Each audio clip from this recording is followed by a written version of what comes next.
Hi all. This is probably the first and last time you'll ever see me without any makeup on. It's too hot to wear makeup.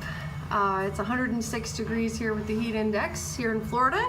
I've been at Disney World all week having a magical week. It has been absolutely fantastic with my family. I won't say which is my favorite park, Magic Kingdom. So I've had a wonderful week and I have a few musings. Nothing inspires us children's pastors more than being at Disney World. We get so many ideas for sets and costumes and characters. Many of us are visionary. We're thinking of new things and we get ideas from all different places. And Disney World is just made for that. So here are a few of my musings after a week riding all the rides at Disney World. Number one, I thought creativity is what matters most. Ideas, being visionary. You have a vision, I'm sure, from God for that ministry, and I have learned in years of ministry that you need to listen to that and you need to follow your gut instinct. You need to follow what your gut is saying. And other people may not see that. They're thinking of someone else's vision, someone who's probably not there at your church anymore. And they're saying, well, that's the way so-and-so did it. That's the way this person did it or that person.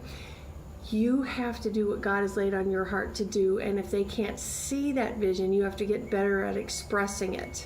Okay. Secondly, there's not as many barriers to that as you think.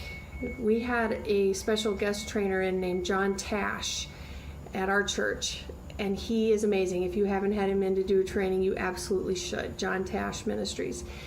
One of the things he had us do was, he said, if money were no object, what would you do in your ministry? And he had us write it down. And of course, we wrote down an absolute ton of stuff. Oh, wow, if we had millions of dollars, that's what we would do. And then he said, okay, circle the ones you can do right now without all this money. And we were shocked that we were still circling, I would say, a good 3/4 or more of the things on that page. And we realized it wasn't money holding us back, it was just us. Because most of these things Disney started without all this money. It was creativity and elbow grease. And in your ministry, the greatest things are going to come from an idea and then a lot of volunteer power and elbow grease. So sometimes what's holding us back is just fear and thinking, well, who am I? I couldn't really do this. And well, what if people don't get on board with this? And we have to have a ton of money first, or we have to have a ton of volunteers first. No, you have to have that vision that you believe God has given you first, and then go for it. And it's not money holding you back. It isn't. I've heard people say, well, if we were just a mega church, we wouldn't have money problems anymore. If we were just a mega church, we wouldn't have volunteer problems anymore. I can tell you from experience, having worked at a mega church many years, your volunteer problems are a whole lot worse. Bigger church, bigger problems, more holes to fill. Secondly, yeah, you're still going to have budget problems at a large church. You're still going to have to find creative ways of doing things. And the best sets, the best designs, the best environments we ever made came from an idea and a lot of volunteer power and elbow grease. So let me just challenge you to do what John Tash said and write out, what would you do if money were no object? And then how much of that could you really accomplish right now without all that extra money? It's very freeing to realize it's not the money that holds you back. You need to dream big. Number 3, I thought we should be a whole lot more creative than we are, because all creativity started with God and came from God. He's the creator. He created everything. And when we are creative, we're like our creator. Well, I look at all this amazingness at Disney. I went to Pandora. I went and saw all that. It was so great. And I thought, we are supposed to be connecting with God on a daily basis. Come on now.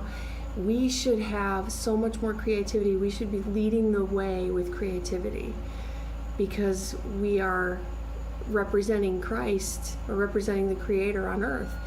So we need to say, hey, God, inspire my ministry. We need to think about what we can do and not what we can't. And 4, lastly, can I encourage you to do a full inventory where you are? Every church tells me the same thing. Trish, we don't have anything. We don't have any puppets. We don't have anything at all. And then we do an inventory and they're shocked at what they do have.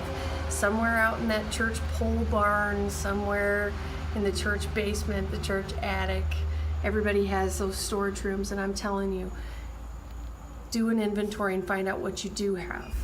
Okay, find out what you do have and then start dreaming big. We need to dream bigger as a church. Come on, we need to dream a lot bigger. There's so much more we can do than what we can't. And finally, I want to leave you with a quote by Walt Disney. He said, I find it fun to do the impossible. I can't tell you how many times I was told something was impossible. You know, it's impossible to write a book and get it out there. My book's now in 13 countries in 6 different languages. I was told it was impossible to grow past a certain point. We went from 300 kids to 600 kids on a Sunday morning. I was told it was impossible to have a really cool environment without much of a budget. Wrong. We got an incredible, amazing environment.